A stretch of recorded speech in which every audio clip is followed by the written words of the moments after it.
지금 이 시간에는 우리 먼저 하나님 말씀을 함께 보시고 글로리아 성가대의 찬양이 있겠습니다. 출애굽기 34장 5절부터 9절까지입니다.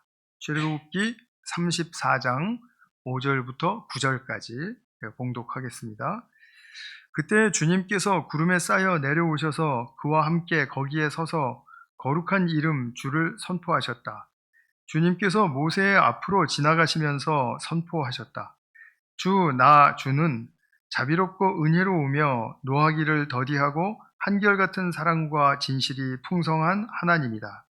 수천대에 이르기까지 한결같은 사랑을 베풀며 악과 허물과 죄를 용서하는 하나님이다. 그러나 나는 죄를 벌하지 않은 채 그냥 넘기지는 아니한다. 아버지가 죄를 지으면 본인에게 뿐만 아니라 3, 4대 자손에게까지 벌을 내린다. 모세가 급히 땅에 엎드려서 경배하며 아뢰었다. 주님께서 저에게 은총을 베푸시는 것이 사실이면 주님께서는 우리와 함께 가주시기 바랍니다. 이 백성이 고집이 센 백성인 것은 사실이나 주님께서 우리의 악과 우리의 죄를 용서해 주시고 우리를 주님의 소유로 삼아 주시기를 바랍니다. 아멘. 제가 말씀을 위해서 잠깐 기도하겠습니다. 사랑하는 주님, 우리가 오늘 주님 앞에서 또 말씀을 펼쳤습니다. 이 말씀 통해서 주님을 보여주시고 주님이 어떤 분이신지를 더 알아가는 그런 축복의 시간이 되게 하여 주시옵소서. 우리의 모든 깨달음과 또 말씀의 역사를 주님의 성령께 맡겨 올려오며 우리 구주 예수님의 이름으로 기도하였습니다. 아멘. 오늘은 지난 주일에 이제 보셨던 하나님께서 그 아버지의 사랑을 어떻게 보여주셨는가에 대한 그 누가복음 15장의 이제 말씀, 이제 그것을 다시 한번 아버지의 또 다른 측면에서의 사랑의 내용을 함께 좀 보도록 하겠습니다. 우리가 거듭나면 누구든지 아마 100% 제가 생각하기에는 나는 탕자였다라는 생각을 하고 또 인정을 하실 수 있을 겁니다. 그 중에 제가 지난주에 브래넌 매닝이라는 복음 전도자의 그 수치와 고통으로 채워졌던 삶 속에서 어떻게 하나님의 사랑을 이제 증거하게 되었고 또 증거를 했는지를 제가 말씀을 드렸죠. 사람은 이렇게 한계가 있습니다. 하나님의 사랑을 또 긍휼을 알았다 하더라도 또 그것을 받았다 하더라도 그 누리는 가운데 또 그것에 대한 많은 한계에 부딪히게 됩니다. 이런 한계를 만나면 어떤 경우에는 내가 하나님의 사랑을 더 깊이 알고 싶다 이런 열정적인 마음이 생기기도 하고요. 또 반대의 경우가 있는데 그 사랑 진짜 나는 모르겠다. 진짜 이거는 반감이 생길 수밖에 없는 그런 사랑인가? 왜 이런 사랑이지? 하는 그런 하나님 사랑에 대한 반감도 가질 수가 있습니다. 그러니까 나름 속상하고 그리고 또 이제 화도 나고 하는 그런 경우이죠. 그 대표적인 예가 성경에 나와 있죠. 요나입니다. 요나는 어떠했습니까? 그 하나님을 사랑하는 선지자였습니다. 하나님이 또한 자기를 사랑한다는 것도 알았습니다. 근데 요나가 견딜 수 없었던 게 있었죠? 무엇이었습니까? 자기의 적국인 이 아수르, 거기에 수도인 니누의 사람들을 하나님이 사랑하신다라는 것을 알았을 때 그 사랑을 도무지 이해할 수가 없었습니다. 그래서 정말 싫어했어요. 그래서 하나님이 니누에로 가서 복음을 전하라. 이렇게 그들이 회개하기를 원한다. 그랬더니 이 요나는 나는 하나님이 그 사람들을 사랑하는 것도 싫고 그 사람들이 회개하는 것도 싫습니다. 이런 그 반감을 잔뜩 가지고 반대쪽으로 스페인으로 도망을 갔던 거죠. 우리가 하나님의 사랑이라는 것을 이렇게 잘 한계에 부딪혀서 잘 깨닫지 못할 때 그때 우리에게는 이런 양면의 이제 감정들이 나올 수 있다라는 거죠. 그래서 하나님의 사랑이 얼마나 크고 깊은지 그 수준을 우리가 다 알 수 없기 때문에 사도 바울은 우리가 지난 에베소서 우리 기도 이제 공부하실 때 다 기억하시죠? 사도 바울의 에베소를 위한 기도가 그리스도의 높이와 넓이와 깊이와 길이를 그리스도의 사랑을 알게 해달라고 그렇게 해서 기도를 하게 되는 거죠. 우리가 사랑에 대해서 조금만 더 초점을 기울이고 묵상하시고 생각을 정리하시다 보면 내가 나의 사랑이라는 것이 참 정말 이렇게 한쪽이구나, 아니 부분이구나 하는 것을 알게 되고 정말 그 큰 하나님의 아버지의 사랑에 정말 우리가 좀 헌신해야 되겠다. 알기를 헌신하고 또 그 사랑을 배우고 행하기를 헌신해야 되겠다. 이런 생각을 이제 우리가 하지 않을 수가 없게 됩니다. 성경을 읽다 보면 그렇게 된다라는 말씀이죠. 오늘도 우리가 주님의 사랑에 대해서 함께 좀 깊이 생각해 보는 시간을 갖겠습니다. 오늘 본문에 보면 주님이 유명한 말씀을 하시죠. 나는 자비롭고 은혜로우며 노하기를 더디하고 한결같은 사랑과 진실이 풍성한 하나님이다.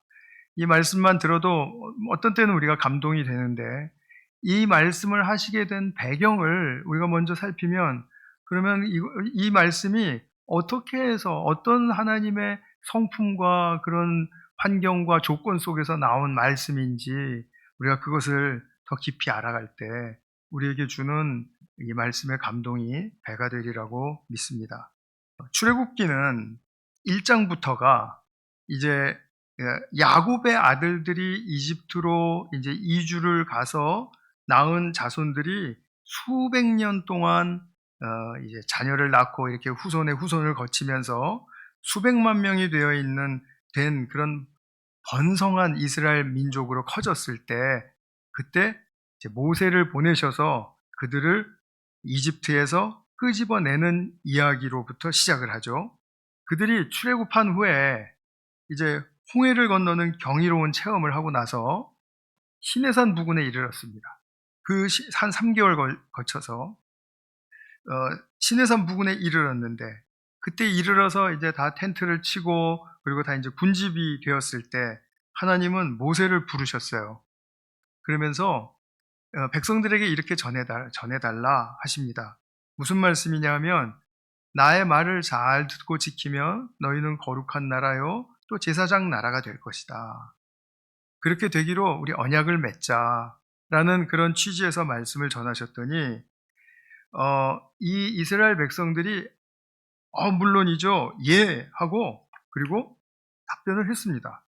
그래서 8절에 보면 출애굽기 19장 8절에 보면 모든 백성들이 다 함께 주님께서 말씀하신 모든 것을 실천하겠습니다 하고 답을 했습니다. 그래서 하나님과 백성들 간에 이제 언약 체결이 된 겁니다. 하나님은 그 나라의 왕이세요. 그리고 그들은 백성입니다. 또 우리가 조금 더 다른 측면에서 보면 하나님은 아버지세요. 그리고 이스라엘 민족은 이제 자녀입니다. 출애굽기 4장에 나오는 말씀이죠. 그래서 이 백성들과 하나님과 정말 너무나도 소중한 관계를 체결하게 되는 그런 이제 사건을 이제 가지게 되었던 것입니다. 그래서 하나님은 다시 모세를 산으로 부르셨어요. 그러고서는 이제 이스라엘 백성들이 이제 지금부터 이 언약 관계 속에서 신실하게 잘 살아내기 위해서 지켜야 할 말씀들을 다 주시는 거예요. 십계명을 돌판에다가 새겨주셨고 또 그 외에도 많은 그 율법이라고 우리가 알고 있는 그 말씀들을 다 전해주셨습니다. 제단에 대한 제사죠. 그리고 또 종에 관한 것, 그리고 배상에 관한 것, 도덕과 종교에 관한 것, 복지에 관한 것, 성소 제작에 관한 것 등등등 이렇게 해서 이제 이스라엘 백성들이 기본적으로 딱 잘 새기고 지켜야 할 그런 말씀들을 주셨어요. 그 말씀을 이제 모세가 받고 또 돌판에는 십계명이 새겨져 있으니까 그 돌판을 이제 소중하게 가슴에 품고 그리고 하산하게 되었습니다. 근데 한편 모세가 산에 올라갔을 때부터 이스라엘 백성들은 이 모세가 내려오기를 너무나 기다렸겠죠? 근데 하루가 지나도 5일이 지나도 10일이 지나도 20일이 지나도 안 내려오는 거예요. 왜냐하면 40일 동안 거기 있었거든요. 그러니까 너무 오래 거기에 머물게 되니까 40일이라는 숫자도 모르고 오래 머물게 되니까 '야 이건 우리 믿을 만한 지도자가 못 되네.' 이러면서 이제 그 모세의 형 아론에게 갔습니다. 그래서 하는 말이 "앞으로 우리를 인도해 줄 신을 좀 만들어 달라." 이렇게 요청을 합니다. 이 발상이 조금 굉장히 정말 우상 숭배적이고 그리고 세속적인 그런 정말 이교도적이죠. 우리를 인도해 줄 신을 만들어 달라? 그럼 만들면 그 신이 생기는 겁니까? 참 이상한 말을 했습니다. 그런데 또 이 아론이라는 사람이 우리가 보기엔 좀 안타깝죠. 이 사람이 백성들의 귀에 달렸는 그 금고리들이 다 있었습니다. 이게 얼마나 많았는지 그거를 다 모아서 불에 이제 달구어서 녹여서 그래서 주물에다가 넣어서 거푸집이라고 하죠. 그래서 딱 뭐 꺼냈는데 금송아지가 딱 나온 거예요. 물론 금송아지 몰딩이었죠. 예, 근데 딱 나온 걸 보니까 너무 막 번쩍번쩍하고 막 황홀한 거예요. 경이로운 거죠. 그랬더니 백성들이 외칩니다. 서로를 향해서 이스라엘아 그러면서 이 신이 너희를 이집트 땅에서 이끌어낸 너희의 신이다 이러는 거예요. 하나님이 시퍼렇게 살아서 지금 보고 계시는데 그건 뭐 의식도 할 수가 없는 거죠. 그리고 아론은 이것을 보고서 그 신상 앞에 제단을 쌓고 내일 주님의 절기를 지키자 뭐 또 이럽니다. 여기서 주님이라는 건 금송아지죠. 하나님이 이것을 보시고 대노하셨습니다. 하나님 입장에서는 당신께서 출애굽 이전부터 이들을 큰 재앙들 속에서 보존하셨죠. 열재앙에서 보존하셨지 않았습니까? 그리고 죽음의 사자들도 그냥 건너뛰게 하셔서 어린 양의 피로 인해서 건너뛰게 하셔서 이 장자들의 생명을 다 살려주셨습니다. 집안이 살았다라는 이야기입니다. 그리고 홍해도 건너게 해주셨고 불가능한 일을 가능하게 해주신 거죠. 쫓아오는 이집트 군사들도 다 멸절시켜 주셨고 그리고 시내산 여기까지 인도하셔서 이제서야 하나님과 백성들이 숨을 돌리고 서로를 바라보면서 우리 사이에 정말 우리 인격적인 이 언약의 관계를 맺자. 그리고 새 출발을 시작하시려는데 지금 바로 이 순간에 지금 몇십 일이 뭐겠어요. 하여튼 40일 안에 일어난 일이면 틀림이 없죠. 지금 몇십 일이 지나기 전에 난데없이 금송아지를 만들고 이것이 우리를 이집트에서 구원해준 신이다, 하나님이다 이렇게 이야기를 하면서 찬송을 하고 있으니 하나님이 얼마나 속이 상하셨겠습니까? 마치 오랫동안 뜨겁게 사랑해온 두 연인이 급기야 이제 언약을 맺고 서로 고백을 하면서 이제 결혼을 준비하기 위해서 한 배우자가 이제 집을 구하러 나간 사이에 그 사이를 못 기다리고 다른 사람을 만난 그 배우자의 이야기와 똑같지 않습니까? 그러면서 그가 나의 진짜 사랑이다, 나의 배우자다 이렇게 하면서 쫓아가면 이것이 얼마나 큰 배신이고 얼마나 큰 모욕이 되겠습니까? 하나님은 그걸 당하신 거죠. 그런데 이 하나님이 이렇게 아픔을 당하시면서 어떻게 행하시는가? 우리 그 부분이 출애굽기 32장, 33장, 34장 이 세 장에 걸쳐서 아주 자세하게 나와 있습니다. 그래서 오늘 집에 가시면은 출애굽기 32장부터 34장까지 시간을 내셔서 정독하시면서 모세가 한 말, 하나님이 하신 말씀, 또 백성들이 한 이야기, 또 모세가 한 말, 또 하나님이 하신 말씀 이렇게 잘 짚어가시면서 한번 그 말씀 속에서 느껴지는 그 모세의 마음 또는 하나님의 마음, 백성들의 그 마음을 한번 읽어내 보려고 애를 써보세요. 분명하게 우리가 그냥 읽는 수준과는 다르게 하나님의 말씀이 내 앞으로 튀어나올 겁니다. 살아서 튀어나올 겁니다. 근데 하나님은 이때만 이렇게 아픔을 당하신 게 아니에요. 백성들 때문에. 사실은 창세기 때부터 이 아픔을 당해 오셨습니다. 아담과 하와가 따먹지 말라는 그 금단의 열매를 따먹더니 어떤 결과가 일어났습니까? 우리 청년들과 요즘 공부하는 내용들이랑 너무 많이 겹쳐서 청년들에게 또 복습이 될 거예요. 하나님을 등졌습니다. 그리고 나무 사이로 숨었다고 했습니다. 근데 숨은 것까지는 뭐 그렇다 치고 그것도 좀 이상한 일이긴 한데 하는 말이 뭐냐면 두렵다는 겁니다. 뭐가 두렵습니까? 하나님을 만나는 게 두렵다라는 겁니다. 하나님은 정말 기대하는 마음과 정말 그 사랑이 넘치는 그 마음을 가지고 자녀들을 만나기를 원하셨는데 이들이 갑자기 아버지를 보더니 획 도망가서는 나무 사이에 숨어서는 하는 말이 내가 벗은 몸이기 때문에 두려워서 숨었습니다. 나는 하나님 뵐 낯이 없습니다. 무섭습니다. 힘듭니다. 저를 좀 이해해 주세요. 오죽하면 제가 숨겠습니까? 이렇게 나오면 아버지의 마음이 어떨까요? 우리 자식이 그렇다고 생각을 해보시죠. 그러면 우리 마음은 어떻겠습니까? 혹시 그러신 적이 있습니까? 가인은 어땠습니까? 아담의 아들. 창세기 4장에 보면 자기 제사를 받아주시지 않는다고 해서 화가 치밀었죠. 그래서 동생을 죽였죠. 그럼 형벌을 받아야 마땅한 짓을 한 거 아닙니까? 그래도 아버지 하나님은 가인을 찾아가셨습니다. 그리고 이 정신적인 멘탈 상태에서 벗어날 지경이 된 이 가인을 보시고 내가 널 보호해 줄 거야. 좀 떨지 마. 내가 지켜준다니까? 하면서 제안을 하셨어요. 제안을 하셨는데 가인은 나는 몰라. 그러면서 결국 아버지를 등지고 도망갔습니다. 동쪽 어디로 도망가서 자기 성을 쌓고 거기서 또 자기의 능력과 자기의 그 실력을 의지하면서 살았습니다. 그러면은 만나러 가시려고 하는 그 자녀마다 하나님을 등지고 도망가는 거 아니에요? 노아 시대 때는 전체가 그랬고요, 백성들. 또 바벨탑 사건은 어떻습니까? 창세기 1장부터 3장부터 11장까지 나와 있는 네 가지의 사건을 보면 인간의 이 하나님을 등지고자 하는 변명과 이유가 얼마나 명확하고 얼마나 많습니까? 그럴 때마다 아버지는 그들에게 딸을 당하시고 그야말로 뷸링을 당하시는 거죠. 그리고 아파하시는 거죠. 우리가 이런 사건들을 보면 야, 이런 배은망덕한 자들을 봤나 하면서 그들의 잘못을 비판하고 정죄하는 마음이 커집니다.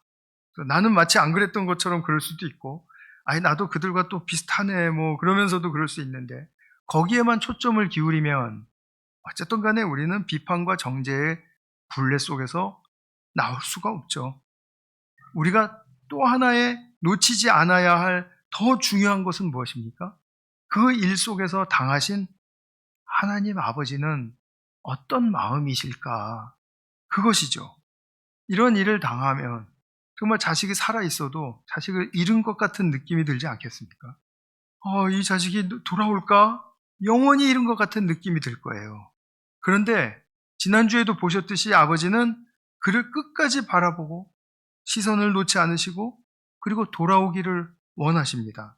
아들을 기다리시는 아버지의 모습으로 우리를 기다리십니다. 그 이스라엘 역사를 보면은요, 하나님의 뜻에 부당하게 행한 그 나쁜 왕들로 평가받는 왕들이 정말 많았습니다. 요즘 세상도 그걸 그렇게 크게 벗어나지 않는다고 생각을 합니다. 근데 이 악한 왕들이 많았는데 그 중에서도 엘리야 시대에 활동했던 통치했던 아합이라는 왕이 있었죠. 아합 정말 악독했죠. 근데 그 안에 이세벨은 더 악독했죠. 어쨌든 아합이라는 왕도 있었고 히스기야의 아들 므낫세라는 왕도 있었습니다. 히스기야가 병이 들어서 간구했을 때 하나님이 15년 생명 연장시켜 주셨죠. 그 사이에 난 아들입니다. 차라리 병이 낫지 않았으면 그 아들을 우리 역사 속에서 보지 않을 수 있었는데 하는 그런 생각도 들 정도로 이 므낫세는 12살 때 즉위했는데 55년을 통치하면서 진짜 못된 짓 많이 했습니다. 이방 종교의 그 방식을 따라서 자녀들을 막 불살라서 신들에게 바치지를 않나? 마술사를 불러서 마법을 부리게 하고 막 이렇게 하는 일들을 그냥 자행하지를 않나? 심지어는 귀신, 악귀까지 불러들여서 그런 짓을 아주 많이 했습니다. 그러니까 하나님이 진노하지 않으실 수가 없었겠죠. 그래서 아수르 군대에게 이 므낫세를 이제 체인으로 쇠사슬로 묶어서 이제 붙잡혀 가게 하셨어요. 그러면 이제 끝이죠. 아, 므낫세는 마땅한 심판을 받았다. 이제 우리로서는 그런 계산이 들어올 겁니다. 근데 역대하 33장 12절 13절에 보면은 포로로 끌려간 므낫세가 정신이 좀 들었어요. 므낫세는 고통을 당하여 주 하나님께 간구하였다. 그는 조상의 하나님 앞에서 아주 겸손해졌다.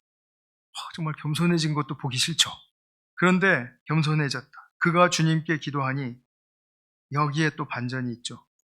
주님께서 그 기도를 받으시고 간구하는 것을 들어주셔서 그를 예루살렘으로 돌아오게 하시고 다시 왕이 되어 다스리게 하셨다. 하나님이 하신 일이세요. 그제서야 므낫세는 주님만이 하나님이시라는 것을 깨달았다. 이렇게 성경은 우리에게 이야기해 주고 있습니다. 하나님은 징계를 막 행하세요. 그리고 하나님은 화를 감추시지 않으세요. 진노하세요. 하나님은 우리가 화가 꾹 이렇게 막 치솟는 것을 꾹꾹 참는 그런 식으로 하나님의 화를 다스리시지 않습니다. 하나님이 화를 내실 때는 이것입니다. 악에 대한 하나님의 폭발적인 반응입니다. 아주 이 성품적인 반응이에요. 악에 대한 반응이에요. 그렇기 때문에 그 화가 뭐 부드러운 화가 있을 수가 없어요. 그냥 노곤노곤한 화가 있을 수가 없어요. 너 그러면 너 혼나. 그리고 그냥 이렇게 얼굴을 돌리거나 그런 화가 아니세요. 악에 대한 화이기 때문에, 감정이기 때문에. 그래서 므낫세가 그렇게 할 때 그렇게 화를 내셨단 말이에요. 그런데 하나님은 그렇게 하시면서도 그가 돌아오기를 기다리시는 그 두 마음이 있으신 거예요. 그의 회개를 기다리는 거죠. 오늘 본문으로 돌아와서 보게 되면 금송아지를 만들고 예배의 명목으로 광란의 제사를 드리면서 이집트에서 구해준 신이다 라고 찬송하는 이 백성들의 배도와 모욕과 수치를 받으신 하나님이 안 되겠다, 싹 쓸어버려야 되겠다, 이렇게 엄포를 놓으셨어요. 실제로 화가 나셨다는 걸 표현하신 거예요. 이건 악이다 이런 뜻입니다. 그런데 그 와중에서도 성경을 잘 보시면 하나님이 한 가닥 무언가를 기대하셨습니다.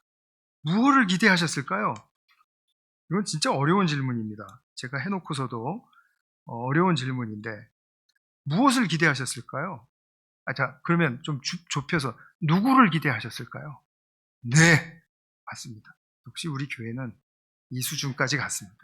모세입니다. 백성들이 돌아오기를 원하시는 게 아니라 모세가 어떻게 할까를 보고 싶으셨던 거예요. 왜 그렇죠? 자, 시내산에 도착한 후로 지금 6번, 해석에 따라서 7번, 11개월 동안 머무르는 중에 시내산에 올랐어요. 6번, 7번을 모세가. 그러니까 하나님의 임재와 함께 했고 하나님의 말씀을 들었고 하나님께 여쭈었고 하나님과 교제했습니다. 그렇게 교제했던 모세는 과연 나한테 어떻게 다가올까? 엄청 궁금하시지 않았겠습니까?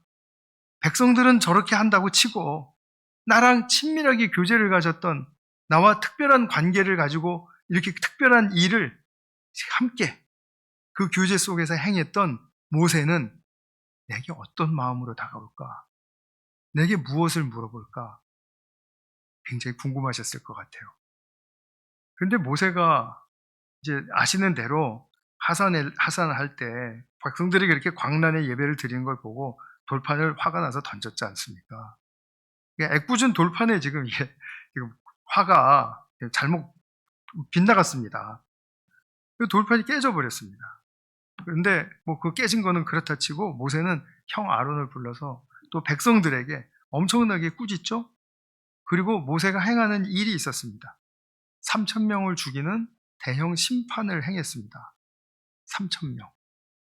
이 심판은 모세에게 권리가 있었던 심판입니다.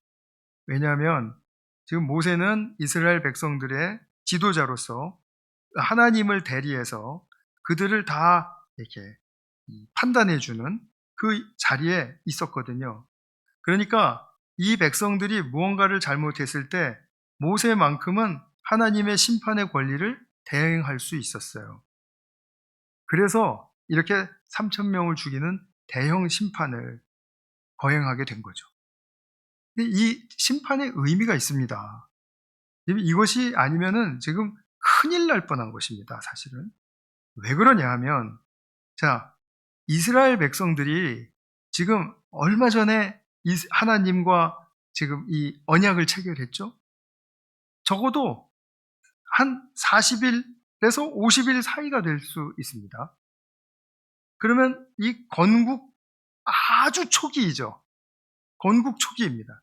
이 건국은 어떻게 해서 이루어지게 되었죠? 하나님과 언약을 체결함으로써 이루어지게 되었습니다.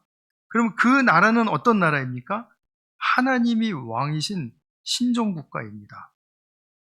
하나님만을 나의 하나님이요 라고 믿고 고백하는 그런 새로운 측면의 신정국가로서의 출범을 바로 몇십 일 전에 가졌던 거예요.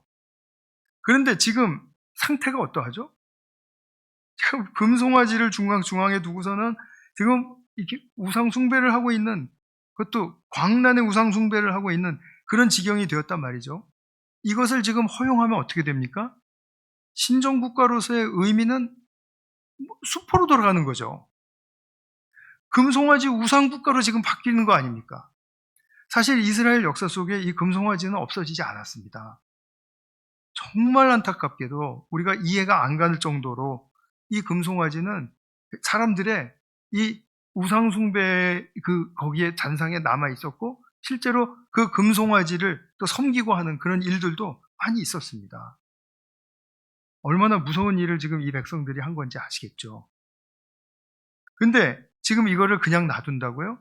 그러면은 신정국가로서의 의미가 없어질 뿐만 아니라 이 나라가 지금 여기에서 생기기 위해서 하나님께서 아브라함부터 부르시고, 그죠? 그러니까 한 몇백 년 전입니다. 한 500년 전쯤 될까요? 아브라함을 부르시고 이삭을 낳고 야곱을 낳고 요셉을 그렇게 통해서 또 12아들이 생기고 해가지고 지금 이집트로 이사를 가서 거기서 지금 많이 번성해서 지금 이렇게 수백만의 사람이 되었고, 그 다음에 지금 국가로서 딱 출범을 하려고는 지금 이 중차대한 순간에 지금 이런 일을 용납을 해버리면 하나님이 아브라함 때부터 하셨던 모든 일들이 수포로 돌아가는 거죠. 하나님이 그들에게 개입하시고 그리고 역사하시고 그리고 가지셨던 모든 계획들, 가지셨던 또 목적들, 이런 것들이 지금 다 물거품이 되어버리는 거죠. 지금 이 금송아지 우상숭배라는 것이 얼마나 하나님의 역사에 치명타를 주는 사탄의 행동보다도 어떻게 보면 더 강력한 하나님을 방해하는 그런 행태였는지 우리가 분명하게 알 수 있지 않습니까? 이렇게 한바탕 심판을 행한 다음에 모세는, 여기에 모세다움이 있습니다. 주님께로 나아갑니다. 그리고 용서를 빕니다. 주님이 용서해 주실 것을 분명하게 기대를 했을 것이고요. 그리고 주님이 용서해 주시지 않으면 자기들은 어떻게 될 거라는 사실도 앞날을 환히 지금 꿰뚫어 내다보고 있었습니다. 그래서 유명한 말을 하죠. 그들의 죄를 용서하지 않으시려면 저의 이름도 주님의 책에서 지워주십시오. 근데 하나님은 이 기도 엄정하게 말씀하십니다. 안 들어주십니다. 누구의 이름을 누구의 책에서 빼달라고? 나는 죄 지은 자만 나의 생명책에서 지워준다. 딱 그 말씀 한마디 하셨어요. 이런 기도 자꾸 배우지 마세요. 누가 하면, 누가 잘못하면, 저를 어떻게 해서라도 도와주세요. 이런 기도 하지 마세요. 그건 정말 조금 좀 위선적입니다. 제가 보기에는 그렇습니다. 그러니까 우리는 정직해야 된단 말이에요. 이런 기도로 죄송해요. 폼 잡으려고 그러면 안 돼요. 잠깐 좀 정신 좀 차리고. 하나님이 그 말씀을 딱 하신 다음에 뭐라 그러시냐면, 약속한 땅은 줄게. 허락해 줄게. 그런데 나는 안 가. 천사만 보내줄 거야. 이 말은 요즘 말로 하면, 네가 원하는 거 있었지? 내가 다 채워줄게. 돈 필요해? 채워줄게. 건강 필요해? 또 뭐든지 필요한 거 있으면 그거 내가 다 채워줄게. 근데 나는 너와 함께 하지 않을 거야. 이 말이죠. 요즘 신앙인들 같으면은 why not? 이럴 수도 있을 것 같아요. 그런데 이 모세와 백성들은 어떠한 하나님에 대한 지식이 있었는지 다시 참담해졌습니다. 그래서 통곡을 합니다. 하나님이 함께 하시길 그토록 바랬습니다. 그때 모세가 또 대표로 주님께 나아가죠.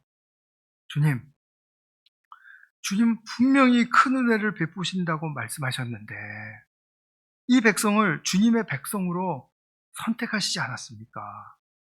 그것을 기억해 주시기 바랍니다. 이때 우리가 듣기엔 너무 평범한 기도인데 최강 반전이 일어납니다. 하나님이 출애굽기 33장 14절인데요.